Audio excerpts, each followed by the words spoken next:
Bab 95. Istriku bidadari dadakan. Tiara, Tiara kamu mau kemana? Jangan seperti ini Tiara, kita bisa membicarakan semuanya baik-baik.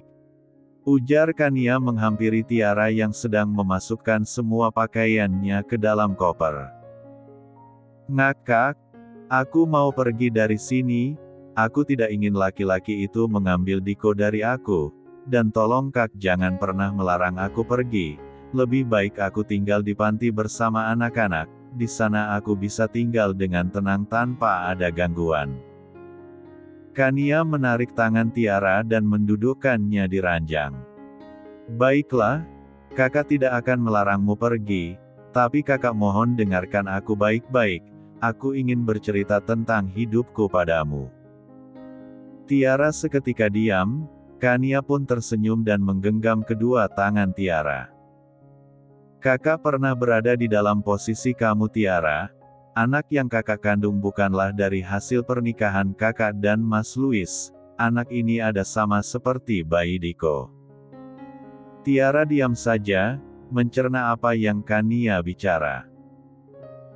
Waktu itu, kakak dijebak, Tiara, ada seseorang yang memberikan kakak minuman yang diberi obat perangsang, tapi kakak bisa lari dari mereka, dan pada akhirnya Mas Louis yang menolongku, karena tidak tahu tempat tinggalku, Mas Louis membawaku ke hotel, dan naasnya, karena reaksi obat itu, kakak memaksa Mas Louis untuk melayani kakak, semula ia menolak, tapi kakak terus memaksanya karena kakak sudah tidak kuat dengan reaksi obat itu, dan pada akhirnya, malam kelabu itu pun terjadi.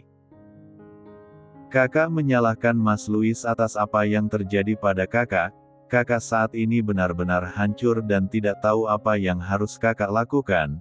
Dan sampai pada akhirnya Mama Liana menyuruh kami menikah. Awalnya kakak menolak, tapi kakak berpikir bagaimana nanti jika anak itu tumbuh dewasa. Apa yang akan kakak katakan jika dia mencari ayahnya? Apa kakak harus menjawab ayahnya sudah meninggal? Lalu bagaimana kalau Mas Louis datang dan mengatakan jika dia adalah anaknya? Apa yang harus kakak katakan? Lalu bagaimana dia bisa menahan ejekan dari teman-temannya yang tidak punya ayah? Bagaimana nantinya jika dia akan menikah? Nama siapa yang akan menjadi walinya? Dan masih banyak lagi pertanyaan yang sulit bahkan tidak bisa kakak jawab jika dia tumbuh dewasa, dan pada akhirnya kakak menerima pernikahan itu. Pernikahan yang tidak ada cinta dan aksi sayang yang ada hanya siksaan dan penderitaan. Tapi kakak tetap berusaha kuat demi siapa? Demi anak yang kakak kandung, dan entah dari mana dan bagaimana timbul perasaan cinta antara kami. Mungkin karena terbiasa hidup bersama. Cinta itu tumbuh dengan sendirinya karena terbiasa Tiara. Jika kita menjalaninya dengan ikhlas, pasti kita akan menemukan kebahagiaan. Dan sekarang kakak serahkan semuanya padamu, kamu pergi membawa Diko dengan pertanyaan dan rasa takut yang akan menghantui kamu atau tinggal di sini untuk menyelesaikan semuanya. Kita cari jalan yang terbaik, semua pilihan ada padamu. Kakak tidak akan memaksamu karena ini hidupmu, kamu yang akan menjalaninya, kakak hanya ingin yang terbaik untuk adik kakak, pikirkan baik-baik. Mengelus kepala Tiara dengan lembut, kemudian berdiri dan melangkahkan kakinya menuju pintu. Kak, Kania berhenti dan membalikkan badannya. Terima kasih selalu ada untukku, aku akan memikirkan semuanya dengan matang. Kania mengangguk dan tersenyum, kemudian Kania pun keluar dari kamar Tiara kembali ke ruang keluarga. Semua pandangan tertuju pada Kania saat pintu tertutup rapat sampai Kania duduk di samping suaminya. Bagaimana Kania? Tanya Mama yang sudah tidak sabar mendengar keputusan Tiara.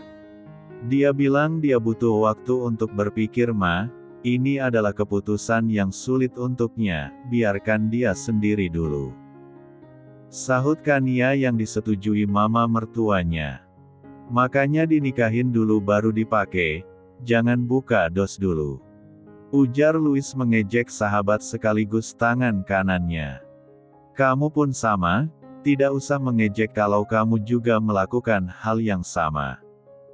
Louis hanya cengengesan saat disemprot oleh mamanya. Tapi ma, Louis kan ngak salah, Louis yang diperkosa bukan Louis yang perkosa. Lagian siapa sih yang bisa menolak barang bagus? Barang bagus kalau dikasih ke mama pasti langsung mau, apalagi Louis. Kania yang kesal dengan ucapan suaminya langsung mencubit perut Louis dengan keras membuat calon bapak itu memekik kesakitan. "Auh sakit sayang, cuman bercanda, tapi kenyataannya juga begitu kan?" Kania menunduk malu, saat semua orang tertawa. Ia melirik Louis yang langsung terdiam di tempat. Klik. Semua orang menoleh saat pintu kamar Tiara terbuka. Terlihat Tiara keluar menggendong bayi mungil Diko. Tiara berjalan pelan dan menjatuhkan bobot tubuhnya di samping Kania. La melirik Darren yang sedari tadi melihat ke arahnya. "Bagaimana sayang, apa keputusanmu?" tanya Mama Liana. "Aku setuju menikah dengannya dengan satu syarat," sahut Tiara yang menundukkan kepalanya. "Dia harus bersedia mencari papaku dan meminta restu padanya dan menjelaskan semua yang terjadi." Semua orang melihat ke arah Darren dengan pandangan mensuk. Darren yang mendapatkan tatapan seperti itu, hanya bisa meneguk ludahnya kasar, kemudian mengangguk pertanda setuju. "Jadi kapan kalian akan menikah dan memberikan adik pada Diko? Aku berpesan agar anakmu yang kedua cewek agar kelak ada yang bisa membantumu di kebun dan ada yang membantu Tiara di dapur." Jadi tidak sabar menyaksikan seorang Darren mencangkul bersama Diko di kebun.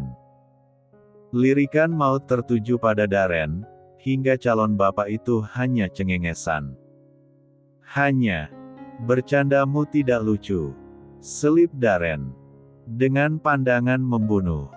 Cie marah. "Mas, kamu kenapa sih, selalu saja menggoda Darren?" Dan pada akhirnya, mereka pun sepakat akan menikahkan Tiara dan Darren setelah mendapat restu dari orang tua Tiara.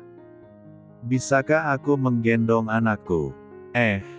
Maksudku Diko," tanya Darren yang langsung mendapat tatapan tajam dari Tiara. "Hanya ingin menggendongnya saja, apa salahnya, dia juga putraku kan, hanya saja aku baru tahu karena kamu membawanya pergi." "Tidak apa-apa Tiara, Darren tidak akan membawa Diko pergi, percaya padaku." Walaupun ragu, tapi Tiara menyerahkan Diko yang langsung diraih dengan penuh semangat oleh Darren. Darren melihat Diko dengan lekat, ada sebutir air jernih mengalir dari pipi datang melihat anak yang ada dalam gendongannya adalah putranya yang selama ini ia tidak ketahui keberadaannya.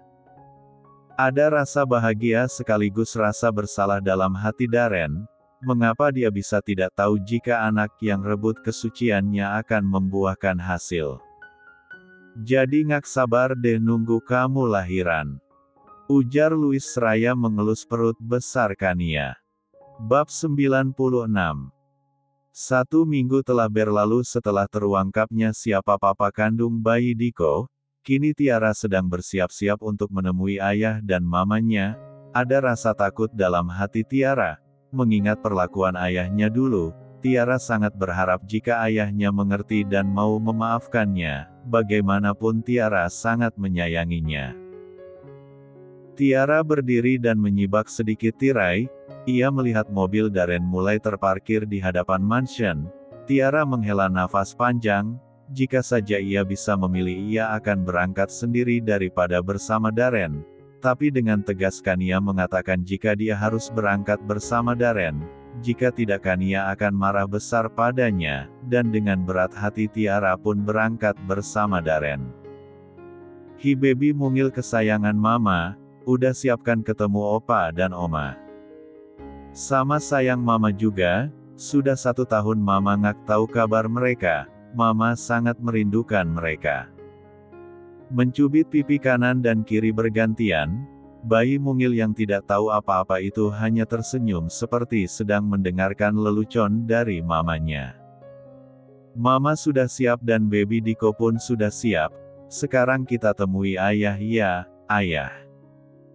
Seketika Tiara terdiam, memikirkan perkataannya, ia dengan gampangnya mengeluarkan kata-kata seolah-olah dia dan Darren adalah pasangan suami istri yang saling mencintai. Tok tok tok. Tiara tersadar dari lamunannya saat mendengar pintu diketuk. Ia segera merampas tasnya dan menggendong putra mungilnya. Non Tiara ditunggu di ruang makan. Tandas seorang pelayan setelah Tiara membuka pintu kamar lebar-lebar. Iya saya akan ke sana. Sahut Tiara menuju meja makan, di sana sudah ada Kania Louis dan juga Darren. Darren yang melihat Tiara langsung berdiri dan menghampiri Tiara yang berhenti saat melihat Darren berjalan ke arahnya. Boleh aku menggendong Diko? Tiara menimbang-nimbang, ia seakan ragu memberikan Diko pada Darren, tapi bayi mungil itu seakan mengerti jika sang ayah ingin menggendongnya. Bayi Diko seketika menangis, dan Diko langsung diam di gendongan Darren. Tuh kan dia mau sama ayahnya, buktinya dia langsung diam. Iya kan baby, kamu mau sama ayah Darren kan? Anak ayah sangat mengemaskan, sudah sana kamu makan biar Diko biar aku yang jaga. Mengusap bibir Diko dan menciumnya berkali-kali. Kamu nggak ikut sarapan sama kita Ren? Udah Diko dititipin sama pembantu saja, kamu sarapan sama kita. Selip Kania yang disetujui oleh Louis. Sorry, bukannya aku nggak mau, aku udah sarapan sebelum kesini, kalian saja yang sarapan. Sahut Darren seraya melangkah menuju ruang keluarga. Nggak apa-apa Tiara, Darren nggak akan membawa Diko pergi, percaya sama kakak.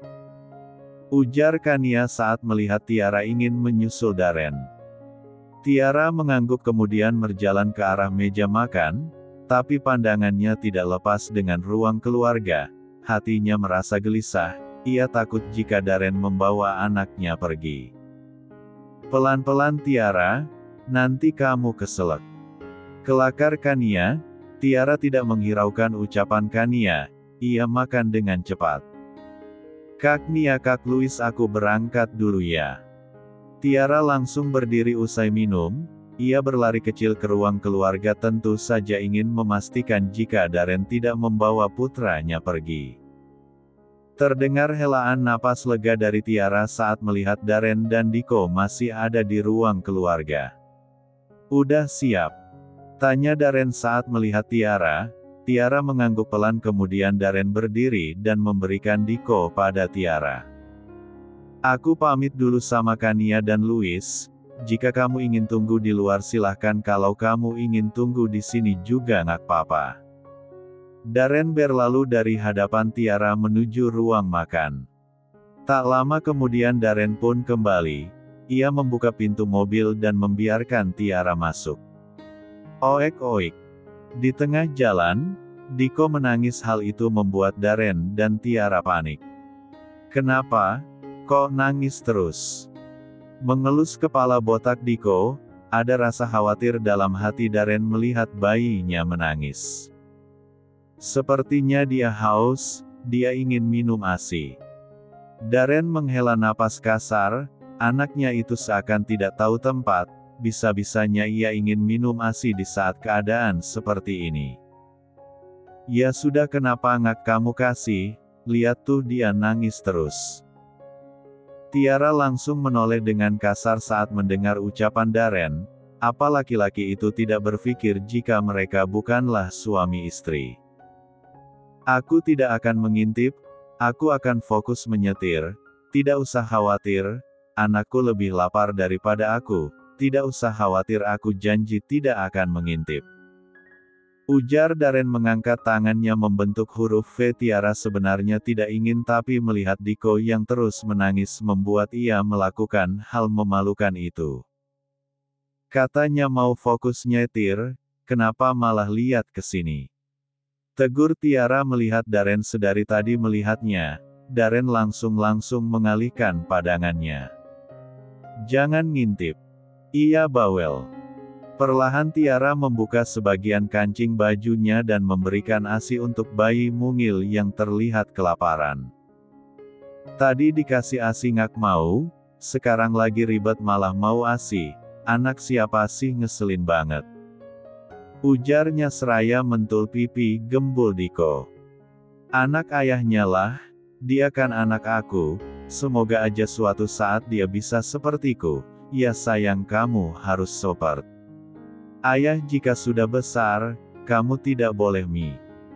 Seketika Darren memalingkan wajahnya saat tidak sengaja menoleh ke arah anaknya dan melihat gunung putih dan besar milik Tiara. Gila nih bocah gede juga ya, kirain kecil, ternyata luar biasa, dulu aku pegang ngak ya. Sayangnya aku ngak ingat. Darren menggelengkan kepalanya mengusir pikiran kotor yang bersarang di otaknya. Tiara yang sibuk melihat keluar jendela tidak menyadari jika bajunya sangat terbuka hingga dua gundukan besar itu bergerak naik turun. Darren yang tidak berhenti melihatnya mulai berkeringat dingin. Perasaan tuh gunung Himalaya ngak panas, kenapa bikin gue jadi panas begini? AC juga sudah nyala tapi sama sekali ngak ngaruh. Tuhan kuatkan imamku ini, anugerahmu itu sudah membuatku panas dingin. Meneguk ludah berkali-kali, Darren yang ingin menegur Tiara pun segera ia urungkan. Kalau sampai aku tegur dia pasti mengamuk, dia kan singa betina yang tidak bisa berdamai dengan singa jantan ini. Darren terus menggerutu dalam hati, ia sangat tidak nyaman dengan keadaan seperti ini. Sampai pada akhirnya, Tiara kembali menutup bajunya setelah bayi Diko puas minum ASI. Darren menghela napas lega, akhirnya siksaan yang hampir 10 menit ia rasakan akhirnya berakhir juga, walaupun pemandangan indah di depan harus berakhir. Sabar, saat ini kamu hanya bisa melihatnya Darren, suatu saat kamu akan menikmatinya.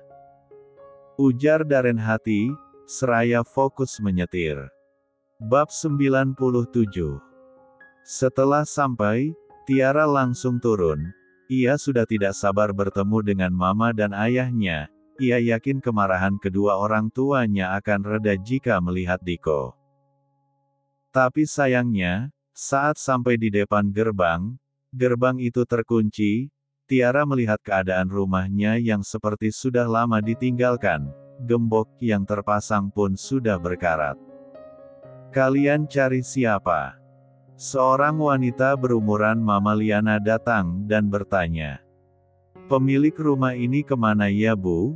Kayaknya rumahnya sudah lama ditinggalkan, mereka pindah kemana ya? Tanya Tiara. Oh, pemilik rumah ini meninggal 5 bulan yang lalu Neng, karena kecelakaan, mobilnya masuk jurang. Tiara terkejut. Bayi Diko yang ada di gendongannya hampir terjatuh, untung saja Darren langsung meraih bayi mungil itu. Ngak mungkin, ayah sama mama ngak mungkin meninggal, ngak itu semua bohong. Tiara jatuh terduduk, air matanya seketika mengalir deras, masih segar diingatan saat dirinya diusir keluar dari rumah itu. Darren yang melihatnya sangat tidak tega, tapi ia tidak bisa melakukan apapun. Tenang Tiara, ini semua sudah takdir mereka, yang bisa kamu lakukan hanya ikhlas agar mereka bisa tenang di sana. Seru Darren menyentuh pundak Tiara, tapi langsung ditepis kuat oleh ibu dari anaknya. Diam, semua ini gara-gara kamu yang menyebabkan aku diusir dari rumah ini, karena kamu aku tidak bisa berada di samping kedua orang tuaku saat meninggal. Kamu penyebab dari penyesalanku ini. Teriak Tiara menunjuk-nunjuk wajah Darren. Sabar Daren, jangan menjawab, Tiara sangat terpukul saat ini, biarkan dia memakimu semaunya, jika bisa membuatnya tenang. Seolah mempertingkatkan dirinya agar tidak bicara sepatah kata pun, karena ia tahu perasaan Tiara saat ini. Sabar ya Neng, doakan saja mereka, agar mereka tenang di alam sana. Ibu itu mengelus punggung Tiara sebelum pergi. Tunggu Bu. Teriak Daren membuat ibu tadi berhenti. Daren berjalan cepat ke arah ibu itu. Apa ibu tahu di mana mereka dimakamkan? Kami ingin ke sana. Di pemakaman Kembang Bunga Pak, dekat dari sini. Daren mengangguk dan mengucapkan terima kasih, ia pun kembali menghampiri Tiara yang masih menangis histeris. Kenapa kalian ninggalin aku ya, Ma? Apa sekecewa itu kalian padaku? Daren menghela napas panjang antara bingung mengajak Tiara ke makam kedua orang tuanya atau tidak. Masalahnya, Tiara sangat sulit diajak mengobrol, ia saat ini seperti singa kelaparan. Setelah lama menunggu dan menimbang, akhirnya Daren memutuskan untuk mengajak Tiara ke makam calon mertuanya. Tiara, bagaimana kalau kita ke makam mereka? Katanya dimakamkan di pemakaman Kembang Bunga. Tiara mengangguk pelan dan mengambil Diko di dalam gendongan Louis kemudian masuk ke dalam mobil tanpa mengatakan apapun. Bocah ini, sabar Daren sabar, semua ini ujian untukmu, jangan sampai kamu menyakiti Tiara, ibu yang sudah membesarkan putramu. Sebisa mungkin Daren menahan emosinya, agar tidak membentak ataupun mengasari Tiara, karena ia tahu semua yang terjadi karena malam itu. Maaf karena kamu jadi tidak melihat kedua orang tuamu. Aku janji jika akte kelahiran Diko nantinya sudah keluar aku langsung menceraikan kamu. Aku tidak ingin hidup dalam pernikahan tanpa cinta. Aku tidak ingin kamu menderita. Tapi tenang saja, aku akan menjamin hidupmu dan putraku. Aku tidak akan membiarkan kalian kekurangan sedikit pun. Bisakah tidak usah banyak bicara Kak? Yang aku inginkan saat ini hanya ingin mengunjungi makam kedua orang tuaku. Louis mengangguk pelan kemudian menyalakan mobilnya. Sepanjang perjalanan hanya kebisuan yang tercipta, Tiara yang masih larut dalam kesedihan karena mengetahui jika kedua orang tuanya sudah meninggal dunia dan Daren, entah apa yang laki-laki itu pikirkan. Setelah sampai, Tiara langsung turun dan masuk ke dalam pemakaman Kembang Bunga. Pandangannya berkeliling mencari makam orang tuanya. Ayah Mama. Tiara menjatuhkan tubuhnya di samping makam kedua orangnya, saat ia menemukannya. Ma, Ayah, maafkan Tiara, Tiara memang anak durhaka, seharusnya aku berada di saat-saat terakhir kalian, kumohon maafkan aku. Mengelus batu nisan Mama dan Papanya. Ma Ayah, ini anak Tiara, anak yang membuat kalian mengusir Tiara dia sudah besar, tolong sayangi dia, jangan membencinya karena dia tidak salah apapun. Memperkenalkan bayi mungil Diko pada kedua orang tuanya, walaupun batu nisan itu tidak akan menjawab, Tiara terus bercerita dengan air mata yang menganak sungai. Daren yang duduk di sampingnya hanya diam mendengarkan Tiara. 1 jam telah berlalu, Tiara pun pamit pada makam kedua orang tuanya, tapi sebelum itu, Daren lebih dulu meminta restu pada kedua orang tua Tiara. Om, Tante, perkenalkan nama saya Daren, saya ingin meminta maaf atas apa yang terjadi pada Tiara, tolong jangan marah padanya, ini semua kesalahan saya, dan tolong restui kami, saya akan bertanggung jawab atas apa yang telah saya perbuat di masa lalu, walaupun terlambat, saya janji saya akan membahagiakan Tiara, saya akan membuat dia bahagia, sekali lagi maafkan saya. Tolong restui pernikahan kami. Ujar Daren terlihat sangat tulus, Setelahnya mereka pun pergi meninggalkan makam kedua orang tua Tiara. Lain halnya dengan Tiara dan Darren yang pergi meminta restu, Louis dan Kania pergi memeriksa kandung Kania. Sedari tadi Louis terlihat saat tidak sabar, ia terus mondar-mandir di luar ruangan. Kania memutar bola mata malas melihat suaminya yang seperti setrika. "Sayang, bisa kamu duduk di sini, di samping aku. Aku gerah lihat kamu mondar-mandir terus," seru Kania merasa kesal. Kania dan Louis sepakat merubah panggilan mereka agar bisa lebih dekat lagi. "Sayang, bagaimana saya bisa tenang? Sudah setengah jam lamanya kita mendaftar, kita belum dipanggil juga. Saya sudah tidak sabar mengetahui keadaan kandungan kamu." Louis yang merasa lelah mondar-mandir langsung duduk di samping Kania dan mengelus perut Kania dengan pelan. "Benarkan kandungan kamu tidak apa-apa? Kamu tidak pernah merasa sakit saat turun ke jurang?" Berkali-kali pertanyaan yang sama didengar oleh Kania selama setengah jam ini. Ia merasa kekhawatiran Louis sangatlah berlebih. "Tidak Mas, aku tidak merasa apapun. Aku turun dari jurang dengan sangat hati-hati. Kamu tidak usah memikirkan ucapan Mama, aku tidak merasakan apapun." Sejak Mama Liana menelpon Louis untuk menyuruh memeriksa kandungan Kania, laki-laki berbadan kekar itu menjadi uring-uringan, apalagi saat mengingat ucapan mamanya yang mengatakan jika ibu hamil kecapean atau melakukan perjalanan jauh itu akan berpengaruh buruk untuk janinnya. Walaupun Kania sudah berulang kali ia mengatakan jika dia tidak apa-apa. "Tuan muda, Nona muda, ruangan sudah siap, silakan masuk, dokter sudah menunggu," seru suster. Kania dan Louis pun masuk ke dalam ruangan.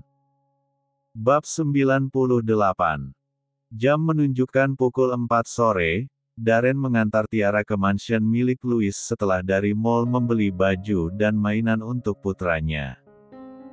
Sedari pulang dari makam kedua orang tuanya, Tiara hanya diam, menyembunyikan tangisnya yang ingin pecah. Hati anak mana yang tidak hancur jika orang tuanya mati tanpa sepengetahuannya. "Ya Tuhan, betapa berdosanya aku benar-benar anak yang durhaka. Bagaimana mungkin aku tidak tahu kematian kedua orang tuaku? Mama, ayah, maaf aku, kumohon jangan benci aku." Menghapus air matanya yang sedari tadi terus mengalir tiada hentinya.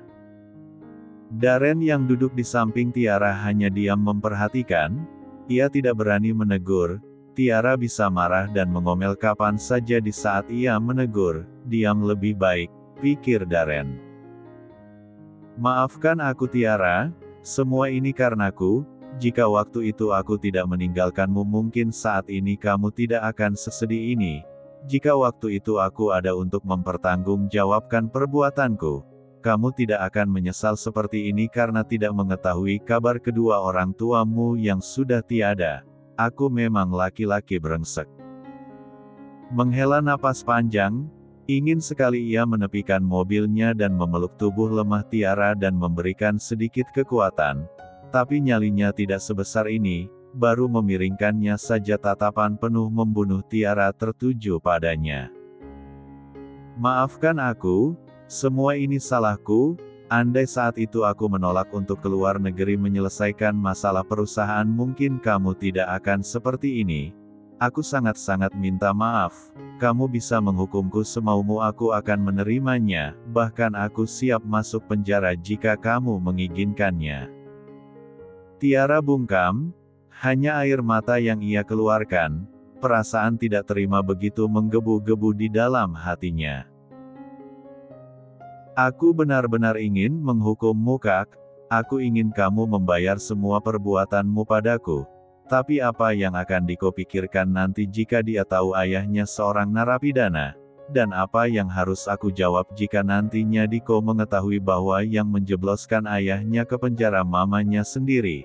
Ah, rasanya aku ingin sekali membunuhmu Kak, tapi aku tidak bisa. Aku takut nantinya semua orang malah membenciku." Tiara bergulat dalam hatinya, memikirkan apa yang nantinya terjadi. Sungguh Tiara tidak ingin anaknya membencinya. Antar saja aku pulang, aku ingin istirahat. Akhirnya hanya kata itu yang keluar dari mulut gadis yang berstatus mama muda itu. Darren hanya mengangguk lemah. Sepulang dari rumah sakit, Louis mengajak istrinya untuk berkencan, walaupun harus berdebat selama sejam, karena Kania yang terus menolak, ia merasa sudah tidak cocok jika berkencan. Ayolah Mas, kita pulang saja, aku sangat malu, apa Mas tidak lihat pandangan para remaja pada kita, aku tidak nyaman. Masih saja mengajak suaminya untuk pulang walaupun mereka hampir sampai. Jangan hiraukan mereka, kita hidup di atas kaki kita sendiri, kenapa harus malu? Lagian kita kesini hanya untuk berkencan sayang, bukan mencuri, jadi tidak usah malu. Mengelus kepala Kania dengan gemas. Tapi sama saja, kita sudah tidak muda lagi. Lagian perut udah buncit begini, malu sama anak muda Mas, kita pulang saja. Tidak Kania, kita sudah sampai, tidak mungkin kita pulang. Dan pada akhirnya Kania mengalah, ia membiarkan suaminya menggenggam jemarinya, menautkan jari-jari mereka berdua dan menuntun Kania agar berjalan pelan. Kenapa harus naik lift Mas? Tanya Kania yang merasa heran. Saat berdiri di depan lift, Kania mengedarkan pandangnya ke seluruh penjuru restoran. Masih banyak meja yang kosong, pikir Kania. Sudahlah sayang, masuk saja dulu, saya ini suamimu, jadi jangan takut begitu, saya tidak akan menculikmu. Kania mendengus kesal, tapi ia tetap masuk ke dalam lift. Silahkan permaisuri yang cantik. Walaupun dalam mode kesal, Kania tetap saja tersipu malu atas ucapan suaminya. Ia merasa sangat dicintai oleh suami super baik dan tampannya itu. Beruntung sekali aku Mas bisa mendapat suami sepertimu, semoga kamu tidak berubah, tetap seperti ini, menjadi Mas Louis yang selalu mencintai aku dan calon buah hati kita. Ting! Lift terbuka. Louis meraih tangan Kania dan menautkan jari-jari mereka, menuntun Kania untuk keluar. Mas, ini.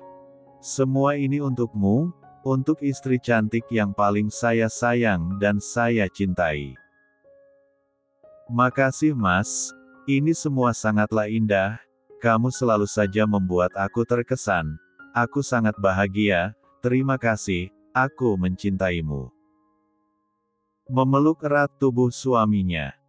Jangan mengucapkan terima kasih, karena semua itu kewajibanku untuk membahagiakan kamu. Saya ingin menebus dan memperbaiki semuanya, di saat saya meni. Kania menutup mulut Louis dan menggelengkan kepalanya. Kania tidak ingin mengingat kejadian yang sudah terjadi di masa yang lalu. Ia ingin menata masa depan dan bersiap-siap untuk menyambut malaikat kecilnya yang sebentar lagi akan hadir. Tidak ada yang namanya menebus Mas, yang ada itu memperbaiki. Kita memperbaiki semuanya, menyusun semuanya dari awal, dan bersiap-siap menyambut malaikat kecil yang sebentar lagi akan hadir di tengah-tengah kita. Mengelus perutnya yang sangat buncit, Louis tersenyum dan mencium kening Kania lama. Apa kita akan terus berdiri di sini Mas? Sepertinya bayinya sudah lapar. Louis terkekeh, dan mencubit hidung Kania karena gemas. Kamu itu benar-benar membuat saya semakin jatuh cinta, ayo kita makan. Louis menarik meja untuk Kania duduk, usai bumil itu duduk. Ia pun beralih ke kursi yang berhadapan dengan Kania. Apa kamu suka tempat ini? Sangat suka Mas. Mengangguk seraya melihat pemandangan di bawah gedung, pemandangan kota yang dipenuhi oleh gedung-gedung pencakar langit. Di sana juga orang bisa menikmati pemandangan matahari yang terbenam, tempat yang sudah didesain oleh orang-orang yang dipercaya Louis bisa membuat siapa saja terkesan dan bahagia. Bunga yang ditata di samping kiri dan kanan, dan membentuk huruf K dan L. Kapan kamu menyiapkan semua ini, Mas? Tempatnya sangat bagus, sangat nyaman dan sangat indah. Tanya Kania di tengah-tengah makannya. Ia tidak bisa mengalihkan perhatiannya dari bunga-bunga yang ada di sekitarnya. Sayang, rencana pernikahan Kak Darren dan Tiara kapan? Aku mau cari hadiah untuk mereka. Udah kamu pikirin, Ngak? Tanya Kania di sela-sela makannya. Saya belum membicarakan semua itu pada Darren, Nia. Mending kita nikmati masa kencan ini. Darren dan Tiara kita pikirkan nanti. Saat ini hanya kamu dan saya, tidak ada yang namanya Darren dan Tiara. Ujar Louis yang dianggupi Kania. Mereka pun makan diselingi canda dan tawa.